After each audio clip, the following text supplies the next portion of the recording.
Hello and welcome back to the Loyal Sons Show. That's the Loyal Sons at the Loyal Sons, wherever you get your social media. Follow us here and follow us there for Pitt sports content you will not want to miss. If you love everything, this is the place for you. Loyal Sons Show, a very safe, very sunshiny place for your Pitt athletics fix. It is Sunday afternoon, October 12th, 2025. And it feels really good to be a Pitt Panther fan right now. Oh, it sure does. We've got a doozy for you today.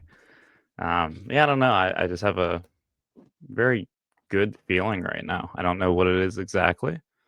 Probably something to do with the things that have transpired over the last 24 hours or so. Feels there was good. certainly a lot that happened. Yeah, a lot to unpack. So why don't we just get into it? The Pitt Panthers put up an instant Pitt classic yesterday. A little bit of everything as they take down the ranked Florida State Seminoles in Tallahassee, 34-31. And when I say it had a little bit of everything, I mean it was the full range of Pitt-related emotions.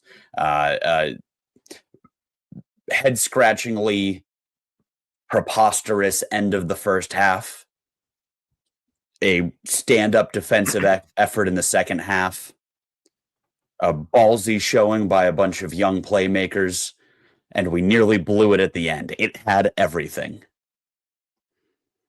Yeah, that's how most classic Pitt games go.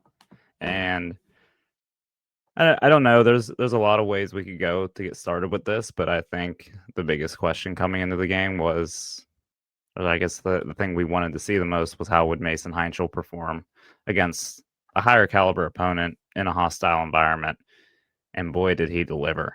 I think he's the real deal, guys. I think we can put the Loyal Sons stamp of approval on it. Are we okay to say he's officially is good? And I'm trying really hard not to get ahead of myself, but I mean, what? David, What you once can you said say? Christian Veilleux was going to be the third best quarterback in program history. Like can we? And that's why I don't want to do that again. Yeah, we can say he's good. We don't have to. Yeah, kid's exceptional. We don't have to triple jump all the way to that stance just yet. But it Mason would be cool. Marino. Squid, you make an excellent point. You're right. No, he is exceptional.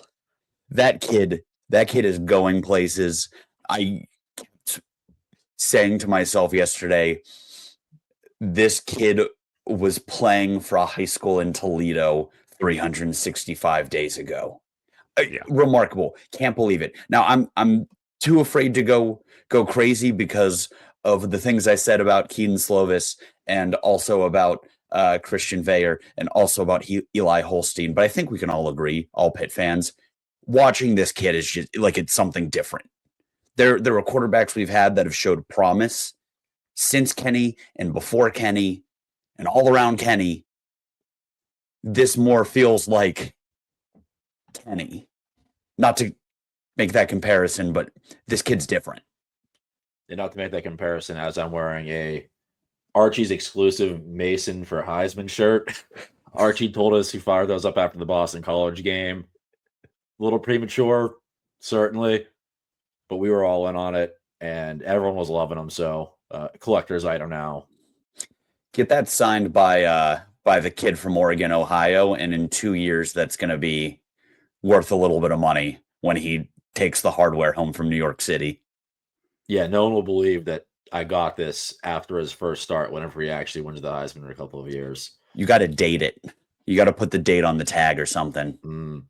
It's an original, yeah. No remake a couple of years from now. But yeah, every time he has played football, he has looked good. Whenever he got in garbage time, threw a couple dots, they're like, hey, that was cool. We got a little taste of this guy Against Duquesne, yeah. Yeah. And then against Boston College, we had to temper our expectations because it was Boston College and they're abysmal. Then he did it again yesterday, and it started on the first drive. Not only did he look good, Cade Bell and Pat Narduzzi had confidence in them because they went for on fourth down multiple times and they got it multiple times. You What, don't do three that if you don't. times? Three Three times on the times. first Yeah, possession? 3 for 3. you don't trust, or you do have a lot of trust in the freshman quarterback if you're doing that. That's something we haven't seen like ever. Yeah. Like you said, David, I mean, he was playing high school football in Toledo a year ago. Pretty cool that we just kind of hit the lottery on this random kid from Toledo that no one else really wanted. No other big programs really came after at all. And we've been hearing about it since he got here in the spring.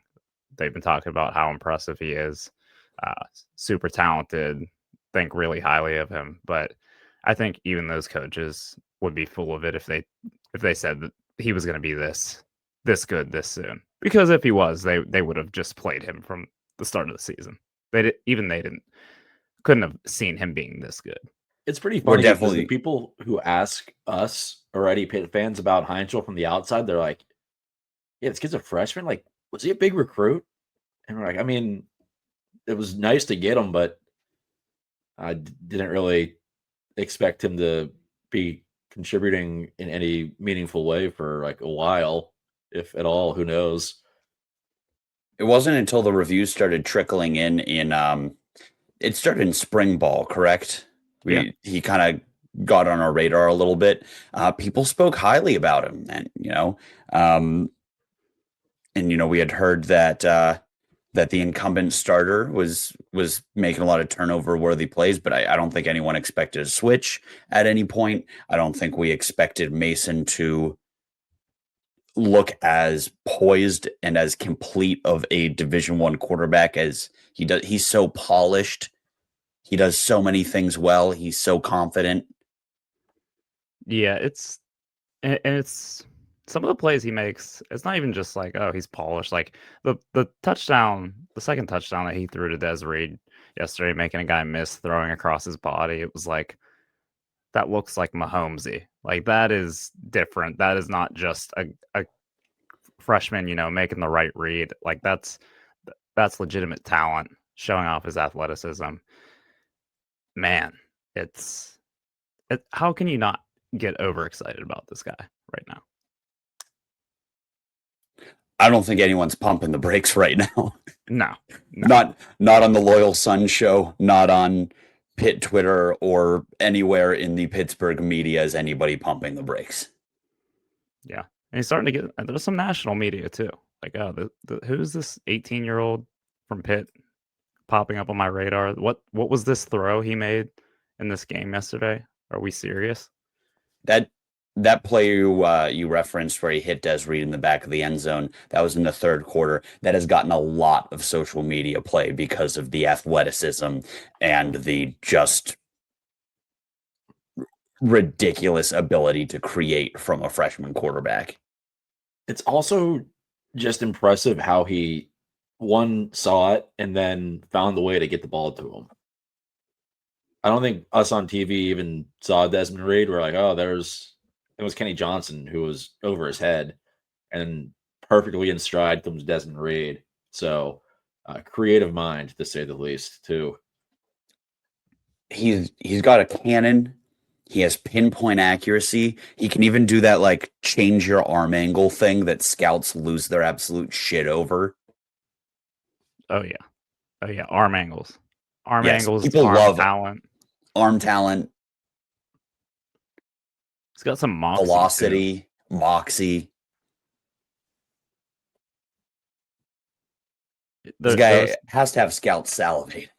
Yeah. I mean, Heintschel, awesome, goes and puts on a show, gets the win on the road. But I think there's some other points of this game we can kind of get to as well. We could, praise Mason Heintschel for an hour straight. I'm sure we could figure out a way to do it. But I mean, what a performance. Full team performance, different guys stepping up. I mean, this is a team that's been absolutely just obliterated by the injury bug. 4 of the top 5 defensive ends out with injuries. They had to move Ghost Neal to defensive end. I think the defense, for the most part, save a couple, boneheaded plays in the secondary. I thought the defense played pretty admirable. Desmond Reed, the return of him can't be overstated how important he is. 200 yards from scrimmage, 2 touchdowns, 8 for 155 and 2 touchdowns receiving. Like, he's putting up like Blitnikoff numbers as a running back. He's such a game wrecker. I mean, we were so excited at the thought of the version of Mason Heintschel we watched last week getting paired with arguably the best playmaker in college football. And I think it met, perhaps even exceeded expectations. LaShawn McCoy tweeted he's ready to have the conversation. Best all-around player in college football, Desmond Reed. If you ask defensive coordinators in the ACC, they'll probably agree because they are probably so furious trying to decide which linebacker has to be matched up on this guy. And I mean, the ways they used him are great. He was motioned out wide. He was involved in the run game. He would do those. I feel like there got to be an option route where it's like, depending on what this guy does, either run by him or Texas route. Yeah, there's nothing a linebacker can actually do when he gets a head of steam running right at him, and he can choose which way to go, and we know the ball will be there. And after the catch, too, I mean, he did everything, and it was so needed. There were a lot of big plays there that sparked drives. It's so funny that the Texas route is unstoppable both in the NCAA video game and in real life, especially when you have Des Reed running it. He is, and what's crazy is, and maybe I read too much into this, I didn't necessarily get the sense that he was 100%. I mean, he went down a couple times, but like there were a couple catch and runs he had where he broke off a huge chunk. But in the past, we've seen him like burn whole defense. No one can get an angle on him. That's a touchdown. So we might not have even seen the full extent of what this can be. Going into the game, I was happy he was playing, but it was nice after what we saw the last, I guess, mainly just last week, a little bit against Louisville, but not so much. Turner and Goff stepping up. So it's like, look, we can give Dez like 50% of the load, then the other two guys can split the other 50%. But they used him a good bit. I mean, he was out there. He threw up a few times. He said he cramped up at the end. So I certainly think he will only get better and healthier. 12 carries, 8 catches, so 20 touches on offense. I think that's a pretty solid workload for Desmond Reed. Yeah. And then, they did spell him a little bit with Ja'Kurian Turner. Ja'Kurian Turner's a dude. Yeah. I mean, I'm not ready to say that he's Desmond Reed, but as a true freshman coming out, 2 touchdowns, 2 big touchdowns, 10 for 44 on the ground, also had 4 catches for 34 yards. I mean, we heard a lot about Boosie Turner coming through fall camp, and I think we might have thought it was a little bit of wishful thinking. Coaches, down to 3 healthy scholarship running backs. Coaches just trying to talk that into existence. But no, he's legitimate threat out of the backfield. Juelz Goff didn't get much run, only 1 carry. But those other guys, man, got some help. I mean, we have another playmaker on the offense. Vincent Davis on steroids. I think that's run oddly like Vincent Davis. I think that descriptor could be used on about half the offense. But he runs hard too. He's like, he does. I mean, he does a little move that Vincent Davis always do, where he like runs sideways and like jukes his way into a cut, and he was pretty good at that. But he can also get some gritty yards, which is kind of unexpected for a guy like him. But he runs hard. That score that put us up 10 at the end of the game, that was a gritty run. And it feels like an embarrassment of riches if you're going to tell me that this true freshman is going to be something special once, unfortunately, Des Reed walks out the door at the end of the season. Having those two at the same time feels... We're going to get to watch some fun offensive football this season. Last 2 weeks has been a lot of fun. I'm having fun again. I didn't think I would. We had our Fire Narduzzi episode, and I thought this was just going to be a skate to the end of the season, and hope we can bang pots and pans loud enough for, the school to cut ties with Narduzzi. Um, and here we are wearing a Mason Heintschel for Heisman t-shirt. With an employed head coach. Pat Narduzzi is still employed. They did not fire him like our podcast suggested. We have an Can't say the same for every head coach this afternoon, but no, the offense just looks so much more like a well-oiled machine with Mason under center. Did anyone else catch your guys' eye in that game? Kabir Baines Marquez. Yes. UC Davis transfer. I know when he came here, he was super highly rated on PFF. I'm pretty anti PFF ratings, but unless they are going to, support what I we like want when they to believe. support. Yeah, I like when they support my worldview. Yeah. So he was one of the highest rated safeties in college football last year, albeit playing at the FCS level. But he's kind of stepped up. McIntyre went down a couple weeks back, and he was thrust into a more, I guess, necessary role. And he's kind of taken that, and it kind of seems like it's his starting job now. 13 tackles yesterday. Dude, another one of those Pitt safety tackling machines, kind of like Brandon Hill in his day. We had some of those games with DeMar Hamlin. Obviously, Donovan McMillan put up some pretty big games tackle wise. So big game from him. And then the linebackers are still awesome. Kyle Lewis is still awesome. Rasheem Biles is still awesome. Braylon Lovelace, incredibly solid. Like we said, I mean, Yeah. for the most part, defense was stout. A couple broken plays, but that's to be expected. Back to Baines Marquez. If you told me he had 40 tackles, I would have believed it because it felt like on every run play. Yep. It was frustrating because they have such big running backs, and Florida State was running it like 6-7 yards a pop at times, it felt like. And he'd be the one to clean it up. And it was like, oh, yeah, he got him good there. So it was nice to have him back there. I don't know if it was just me and like the group we were with. We were so like worried and anxious about Heintschel and Des Reed being back too. We overlooked not having Cruz Brookins and like how big that is for an already pretty suspect secondary. Having him out there who has been so solid, it seems like, since he got the job. Baines Marquez stepping was huge. You'd like to have a little bit more from everyone around him in the secondary. I'm sure we'll talk about those plays. But yeah, Florida State's not an easy offense to stop. They scored 31 on Bama. They put up 70 and 60 on like the scrub teams they've played. Like Miami clamped down on them, but that's a legit like top 5 defense in the country. Yeah.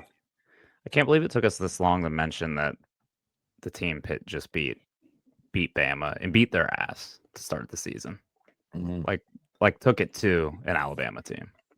So they put up a lot of points. They beat Alabama, but like the style of offense too is probably annoying to coach against because they throw so many screens, so much misdirection. Like Castellanos can run, and they took some deep Norvell shots. can draw it up. Yeah, that's you got to be on point to slow them down. And it's hard to be consistently good against an offense like that. And they definitely made us pay for the times that we weren't. And that's another point where you got to give the defense credit. This team made Alabama's defense and all of their 5 stars look soft. They were, I mean, that was a belt to ass performance when they took down Alabama by 2 scores. They were jamming it down their throat. Alabama just couldn't knuckle up against them. And you could see that for a lot of the game that they were visibly bigger at every position than we were. Sawchuk is a big back. They have 2 other backs that saw touches that were over 200 pounds. Their receivers looked like every single matchup with one of our corners was David versus Goliath. And they have a tight end, Marcuston Douglas, who's just Darnell Washington. Just 6'6", 270. I think it was Baines Marquez got him like head to head, full steam, and like completely wore it and didn't let him fall forward. Yeah.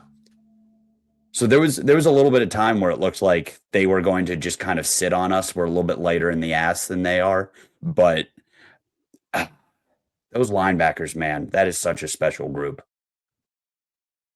Can we do an exercise real quick? What play made you the most mad in the game? Because there's a couple like very bad ones. Why don't you spark it off? You seem like you have something in mind. I mean, it's got to be the touchdown pass when Castellanos rolled out, threw it up, and for some unknown reason, Lynham was just comfortably standing Fielding behind it like the a punt. receiver for 5 seconds. Like made little or no effort to break it up. That one sucked. He stood, and this is Squid is of course referring to the last second touchdown Florida State scored to go up a score right before the half after a horribly timed interception from Heintschel gave them the ball with enough time to get down and score before the buzzer.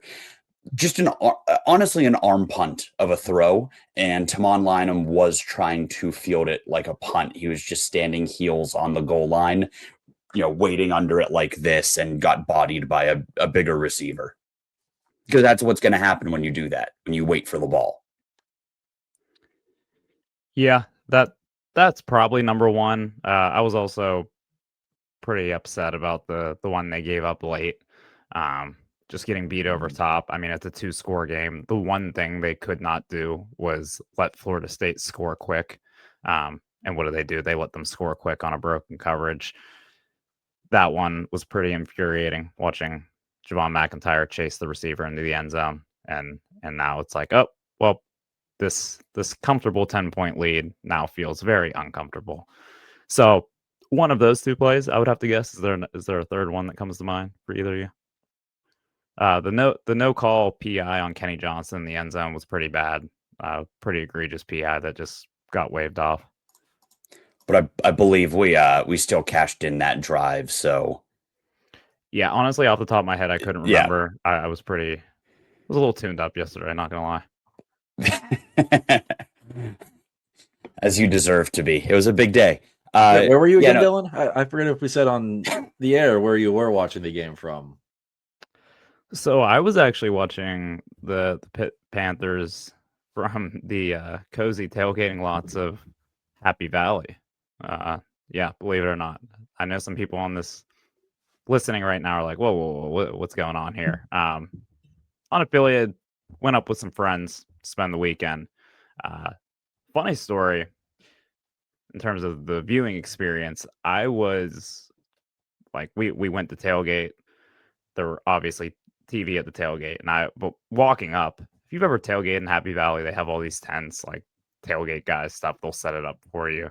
The people we were there with had one of those setups, and I'm walking by. I'm like, all right, like all of these TVs are like preset to ESPN. They're all on game day. But in my head, I'm like, Penn State fans, they're definitely going to want to watch Ohio State, Illinois, or one of the other games on at noon. They're not going to leave the Pitt Florida State game on. But I'm like, I'm gonna lobby for this. So when the game stayed on, I was very excited. I was like, let's see how long this lasts. And I overhear a couple gentlemen to my left talk about, oh, I'm glad they went with this Mason kid. Like he's legit. And I was like, whoa.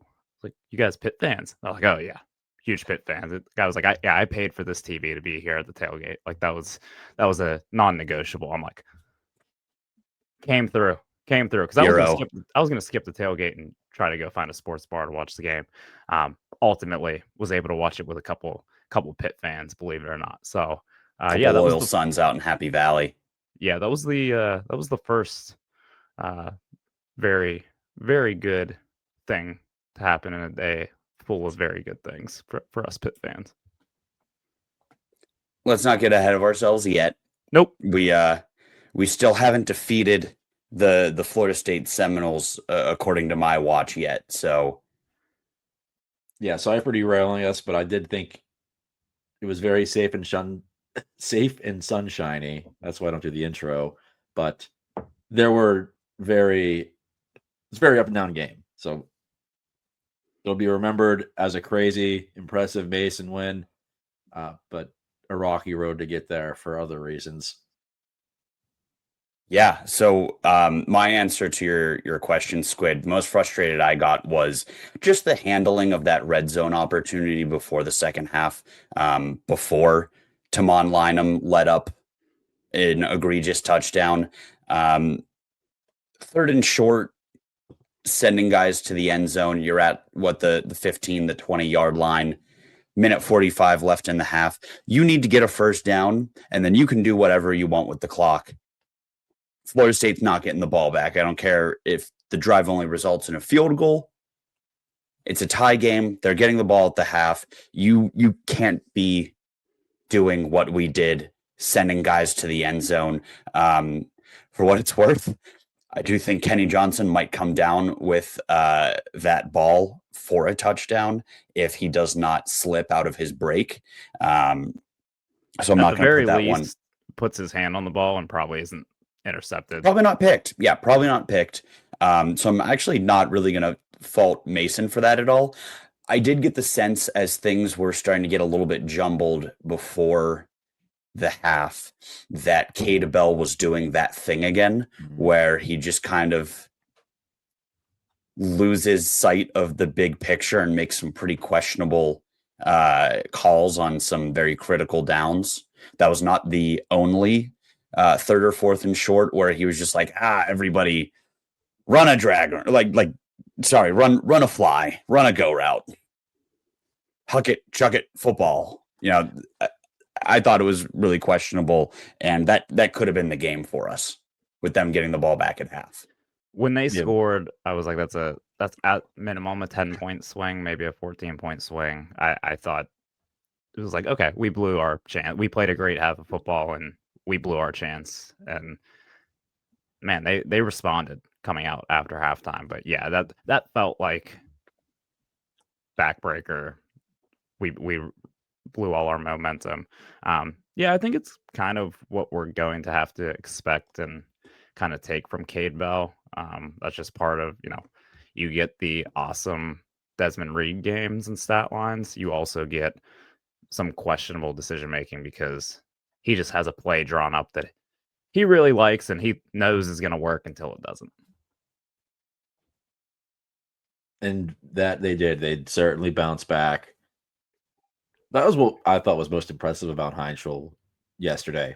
I mean, we'll take out the one Mahomes he threw. That was definitely the most impressive. The second most impressive thing was how there were mistakes. Boston College game, there were like zero mistakes. I don't think if anyone had like any criticism unless you tried super hard. And Florida State, I mean, the first interception was just an arm punt.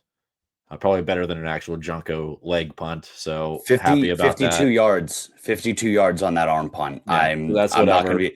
And he blew Hicks. Not saying he should have. He could have made a play on that. The ball was put in such a place that Blue Hicks could make a play on it. Yeah, I probably didn't think it was going to get intercepted, but at least follow him complete and you punt the next play. So that's whatever. I chalked it up to nothing. You could say the decision to try to squeeze that into Kenny Johnson when he falls down wasn't the best choice given the circumstances. I'm not going to knock the kid for taking a shot. But there were a couple sacks that were weird, and he did the one Holstein thing where he was like falling down and tried to throw the ball and was grounding. Yes. But every time after a thing like that happened, like I'm sure he went to the sideline, went up to Narduzzi and Cade Bell that was like, yep, my bad, won't happen again. And it didn't. In the next drive, they would clean it up and score.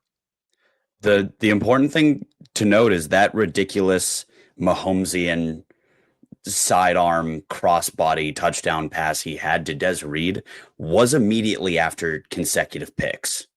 Through consecutive picks to end the half, came back in the second, and was just absolute nails from there. Yeah.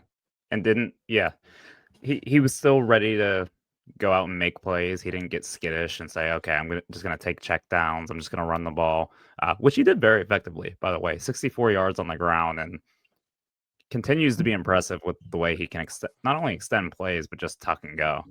But yeah, he answered the call, he answered the bell, and man, like I said, we could praise him for an hour straight. Yeah. Legit. Neither of his picks really worried me. I don't really fault him for either of them. The fumbles I'm gonna be keeping an eye on, not worried about, but that decision to pitch to a Jules Goff on an option play in the first quarter when he just actually that might have been the first drive, just was not looking and throwing it basically off of his back plate. Not great. He had that fumble on our last drive that Boozy Turner was kind enough to fall on. Just what I'm gonna watch because he's gonna use his legs. He's gonna make it downfield despite I think really looking slow. He's so athletic, but when he runs, it just kind of looks so gangly. But Big that Ben. Big Ben, that big frame hoofing it down the field. Their guys are going to be swinging on the ball, and he got peanut punched, and we were very fortunate to fall on it. So I'm going to be. I have a note. I have noted ball security. It is not something I'm probably even going to think about again the rest of this week before our next game.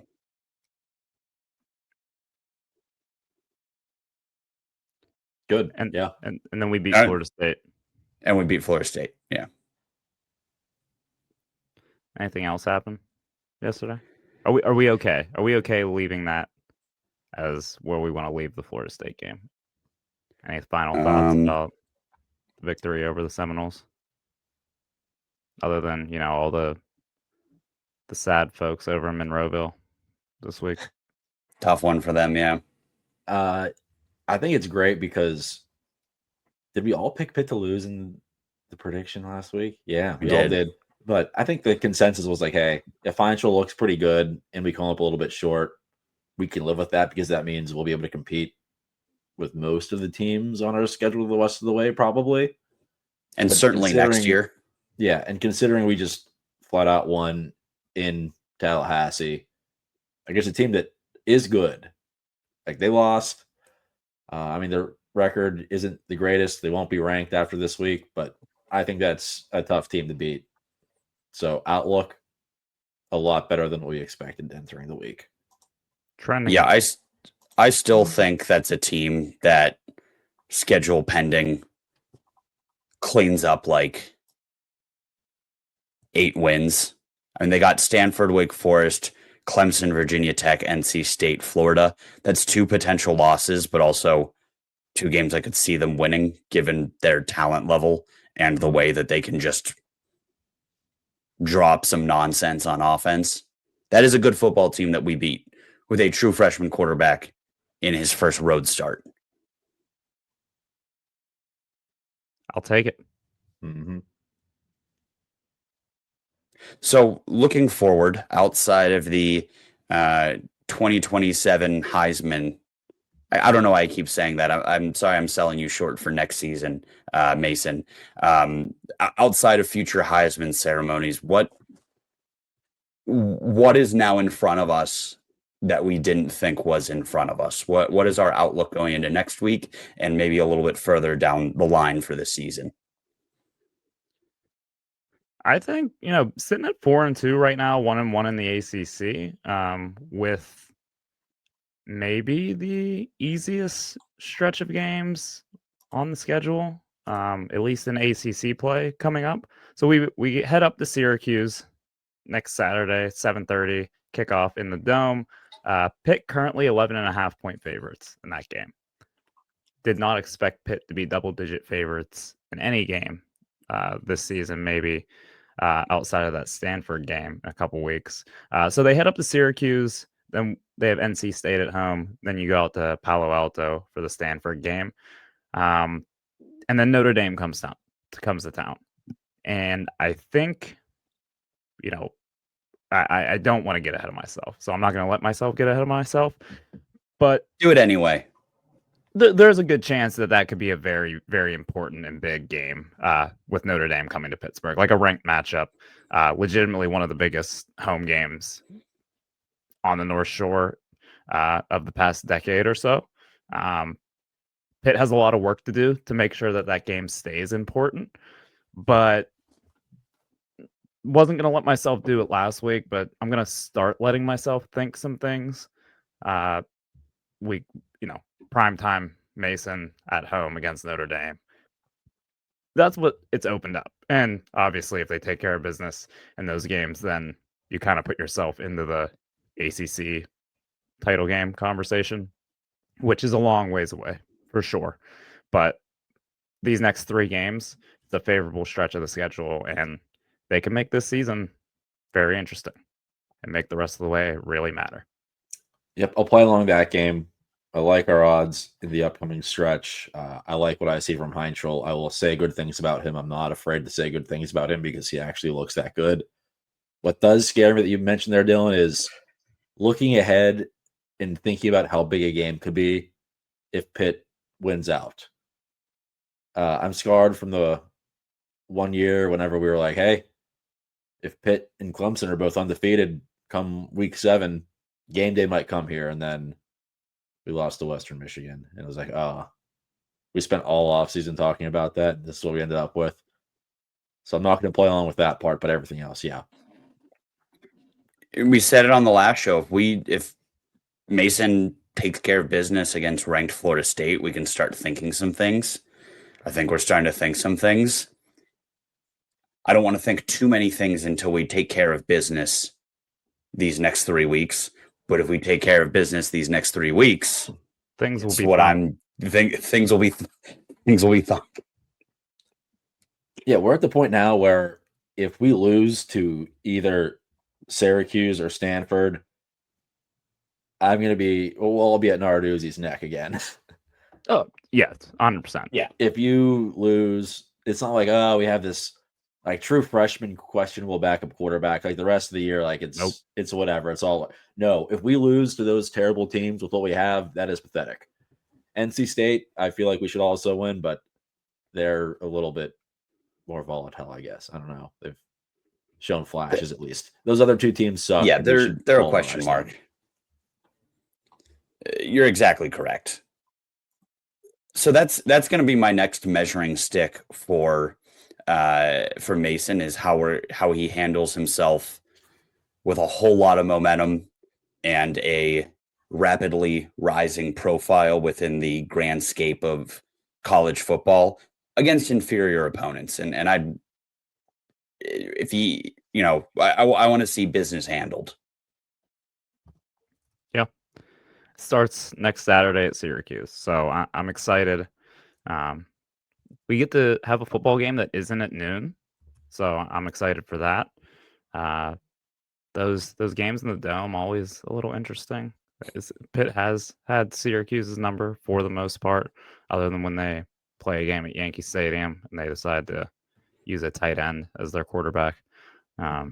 We can forget about that one. But for the most part, Narduzzi's done well against Syracuse. Do we want to give Syracuse predictions? Do we want to wait on that till the end of the episode? I know we have some other orders of business we want to address.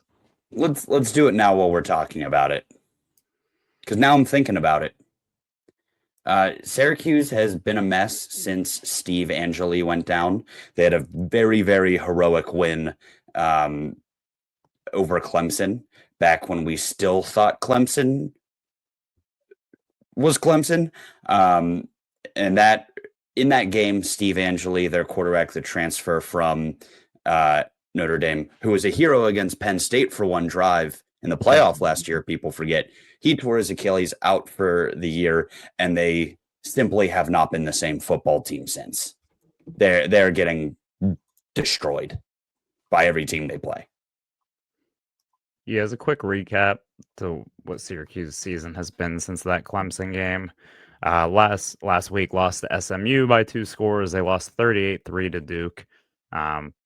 So yeah, a couple pretty piss poor performances. This is a game that Pitt really does have to win. Like, there's no, like you said, Squid, there's no using an excuse with Mason being a freshman quarterback. He's not a freshman anymore. We've seen enough from him the last 2 weeks. There's no freshman quarterback there. Will he make some freshman mistakes? Maybe, but not an excuse. Double-digit favorites. You have to go up to Syracuse, New York, and take it to them. And I think they do.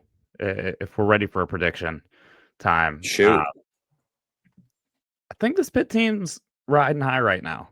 But with Desmond Reed being healthy, being back in the lineup, with all of the rotation on the defensive side of the ball, having to have guys fill in at defensive end. Hopefully, we can get some of these guys back healthy. I don't know what the outlook is on any of these injuries, but Pitt can get some of these guys back in the mix. I think this is a team who is feeling themselves. They got a big win at Florida State. I think they can get another big win at Syracuse next week, and I think they can kind of take it to the Orange. I'm going to say they're going to put up some points. I'm going to go 38-20. The Pitt Panthers win, they cover, and they get out of Syracuse with a win, and we're 5-2 and 2-1 in the ACC. 3-1, 2-1, 3-1. Yeah. Yep. Yeah. Name of the game is health for me as well. If we can take care of business against Syracuse, take care of business against the easier part of our schedule without having to take too much of the fine china out of the cabinet, that'd be great. Put a couple guys in bubble wrap, let some young guys get some reps. But taking care of business, I foresee us doing exactly that. Give me 33-13. I think the defense looks impressive, builds on the second half of that Florida State game, and the legend carries on in terms of Mason Heintschel. Syracuse. Let me just throw one kind of out of left field prediction. We thought we've had the Boozy Turner breakout game. I think this week we get the capital B breakout game, like 200 total yards and a couple touchdowns and just absolute highlight reel from the young kid. Syracuse will be looking for revenge from last year. They're not going to get it. I think we're all pretty much in line with Pitt putting up a lot of points and holding Syracuse back. The new quarterback, assuming he continues to start despite looking not very good, Ricky Collins, 48% completion percentage and 3 interceptions against Isn't that SMU. LSU transfer, right? LSU transfer? Yeah. Never had 7 career pass attempts at LSU, so yeah. Good pull. Didn't look good against Duke either, so doesn't scare me. I think the defense gets back on track with a dominant win. 34-17. I don't know. They're coming off of a bye, though, so maybe they are going to install some tight end at quarterback packages. Please no. I thought it would have been so funny if last year they came out first snap with a tight end lined up at quarterback and then just motioned out of it. But that game was over before they could really have any fun, so. Please win. Yeah, please. All right. Is there I don't know, anything else of note going on in the college football world while we have the mics hot? Yeah, Pittsburgh was pretty good. Dylan, you notice anything out in Happy Valley when you were there? Or anything of note? I saw a lot of jerseys with the names on the back of them.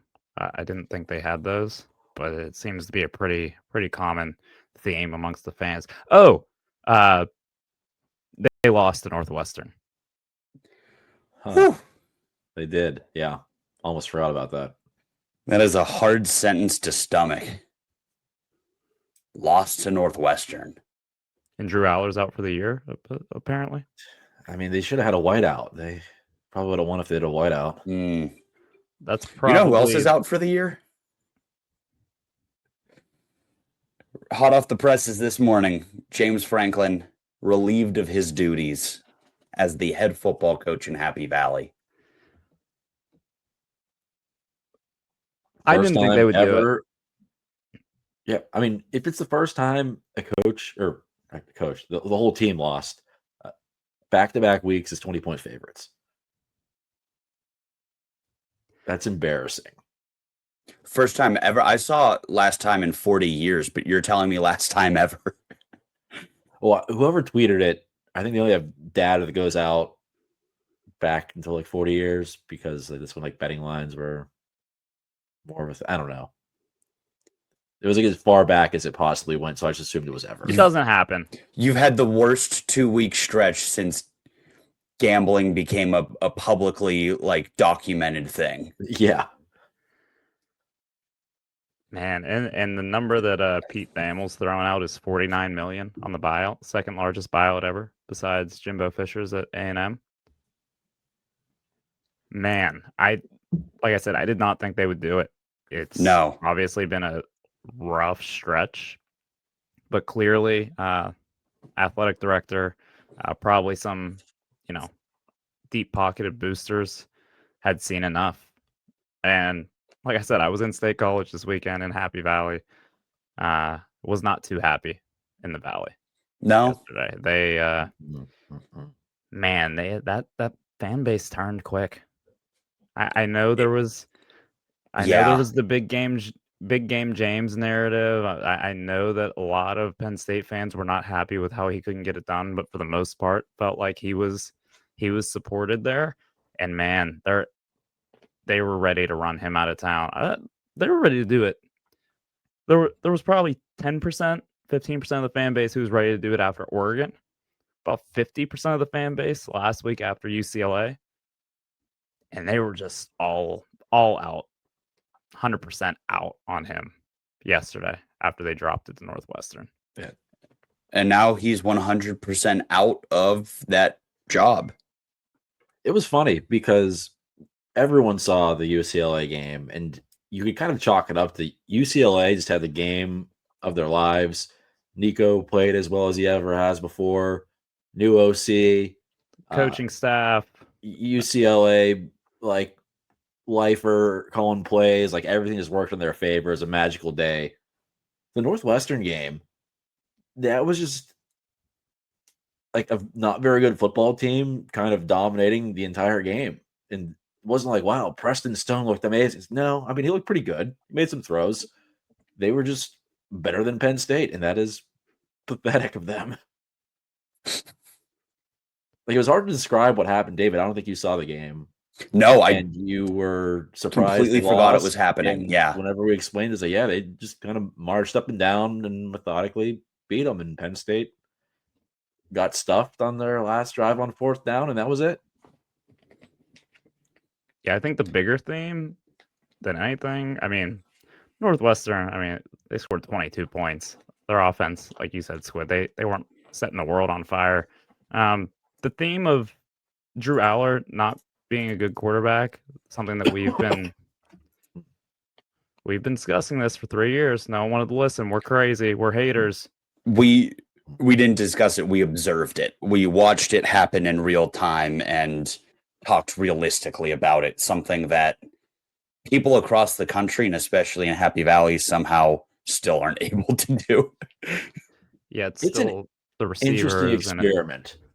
I don't understand how Penn State fans a month ago can say we have one of the best quarterbacks in the country. He was a 5-star recruit a couple years ago. One of the recruiting sites said he was the best high school prospect that year. We have the 2 best running backs. Our line's great. We're the most complete team. We have an awesome offensive coordinator. Like, this is our year to do it all. If not now, then when? And people still defend Drew Aller. It's like, whoa. How? He must do a lot of community work in State College, Pennsylvania or something. Now they're saying, the receivers aren't good enough. The line isn't that good. It's like, well, according to you, this was the best team on paper entering the season. You were upset that you were ranked 2 in the preseason, pulling on number 1. 2 preseason All-American running backs.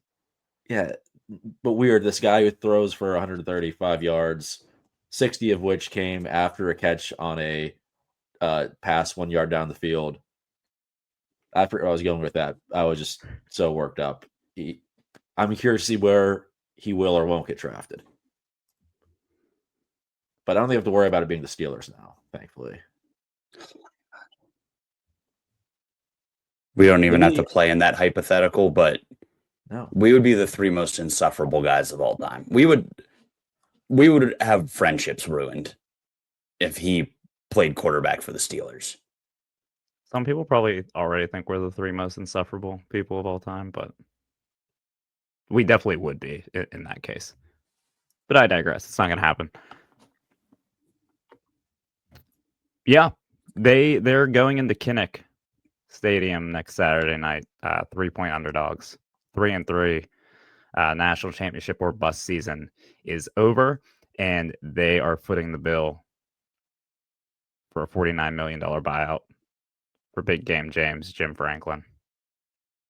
Who should be the next head coach at Penn State? Wrong answers only. The one Paterno son. Jay. Is it Jay and Scott? I always forget who's who and who's the more weird one. I think Jay's the weird one. They're both weird. How about Art Briles? Okay. How about who's the guy that Tom Bradley? Wasn't that the one that every Pitt fan always said? It was like the old OC. How about Kotelnicki? He was the best OC in the country. I was told that he was going to get poached, but now actually he's not good because Drew Aller only threw for 137 yards yesterday. I mean, a lot of Penn State fans actually want to open up the checkbook and pay for Cignetti. They mean Frank Cignetti, right? He's just right up the road at IUP. He could probably get there real quick, be an interim head coach, and says take Jens it from there. He does Says say Jens. Yeah. In terms of culture fit, I'm pushing for Ed Odron. That personality fit would be weird. So the names we've actually seen, I mean, other than them going and getting like Kurt Cignetti, which I would not be too happy about, but I don't think he'll leave Indiana. I don't know. He kind of has a good thing going there. Saw someone say Dillingham. I really would not like that because I like Kenny Dillingham a lot. Oh, I like him so much. That would be terrible. James Franklin made it so much easier to hate them. Yeah. Matt Rule is one of the main names that I keep seeing pop up, and I'm just like, okay, sure. I would chip in to the fund for them to hire Matt Rule. Yeah. I'm going to pull up the stats so I get it exactly right. But it would be fitting. Side note. No, this is Matt Rule related because we obviously knew James Franklin couldn't win the big ones. What do you end up 3-22 and top 10 matchup, whatever the number is. 2-22. He won two such games, one against Boise State. Yeah. So Matt Rule, the new guy they want, 2-23 against ranked teams in his coaching career, and those 2 wins came when he was at Temple. So since he left Temple, he is 0-18 against ranked opponents. He won 2 top 10 games at Temple. I can't even BS. No, that's the most impressive thing. Those are ranked. Still impressive. Yeah. He should totally get a job just for that reason. You know who loves Matt Rule is Elijah Zeiss. Yeah. He once made a comment that he loved Rule and he would have played for him if it wasn't Temple. That's a good call. Either way. It seems to be the thing with Rule. People like him. You get in the building, he does a good job at first, and then he just hits the ceiling real quick, and it doesn't really work. Yeah, I really don't think Nebraska's anything, and he's doing it with a 5-star quarterback who. Also, oh my God! In terms of hateability, Matt Rule brings Dylan Raiola to Happy Valley. A new 5-star quarterback who wears number 15. Yeah, but one with like, I don't know, whatever the hell the Mahomes thing is, it's horrifying. Yeah. That would actually be a little fun. Whatever, they can have him. That'd be real good. Where's James Franklin going to end up? Because I feel like he's just going to get a good job somewhere. Landing on his feet with a golden parachute, yeah. Like Florida. He's going to end up somewhere pretty good and get paid a lot and also have 50 million free dollars. Yeah, like this is probably best case scenario for him. I think his buyout would decrease if he gets a new job like within a year, or I don't know how it gets scaled. So if I were him, I'd take a year off, enjoy my money, and like go backpacking through Europe, whatever. Yeah. Go work on Big Noon kickoff, pick against Penn State every week. Actually, I don't know. There might be a lot of good job openings this year. So if there's a good job this year, that is true. You might have to take it. It's not like it's a weird Tech year. Floated out there. Virginia Tech. Yeah, people keep saying Virginia Tech because they have committed to putting a bunch of money into sports and specifically football. So they want to compete. They're willing to pay the big bucks for a coach. Could you imagine playing James Franklin coach Virginia Tech every couple of years? Need that. Dudes would love that. Narduzzi outlasting James Franklin is not only oh my god amazing, it is bizarre to think about. Yeah, I put in my plus 20,000 bet on that back in August. Just cashed. Are you gonna buy that bet that after for sale house next to yours and make a mega house? No, I'm just kidding. I didn't actually put that bet in. I don't think anyone was offering it. I would have though. Swear. Oh yeah.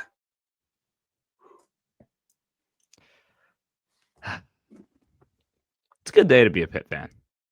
It's a great day to be a Pitt fan. Any final thoughts here? Everybody heal like alligators, please. Squid, please win. Please get healthy. Please get Archie on some more Mason for Heisman shirts. I think they went like hotcakes, right? Well, yeah, he handed out a bunch to the people that were there for kickoff. And then after the first drive, we kept telling Archie, like, dude, you got to charge $50 for these. You can't be giving them away for free. And he was like, oh, we'll get my guy on more. So fear not, Archie will have a fresh batch of Masons for Heisman coming soon. I did put in a jersey order before I went to bed last night. So I do have a Mason Heintschel jersey coming from China at some point here. Don't know if it'll be here by the end of the season. You know how those things take, but I think I'll get my money's worth out of that one. The Kenny Pickett jersey that I've been wearing for about 6 years. It's seen better days. Seams are falling out. It's torn in places. Best $20 you've ever spent. Absolutely. Did you get one of the famed Miami Dolphin blue Kenny Pickett jerseys? LA Charger powder blues? Yes. I did not get one of those. I know you do. Yes, I did. That one was retired after the ACC championship. Those are gonna go crazy at like college frat darties in like 10 years. Like some kid's just gonna have his dad's Kenny Pickett powder blue. Those kids won't even know that Pitt never had powder blue jerseys. Those are gonna go crazy. All right. This has been fun. It's been a fun few weeks. Pitt has a quarterback and a head coach. Penn State does not. All is right in the world. As always, thank you all for tuning in and listening. Please win. Please beat Syracuse on Saturday. And as always, hail loyal sons of Pittsburgh.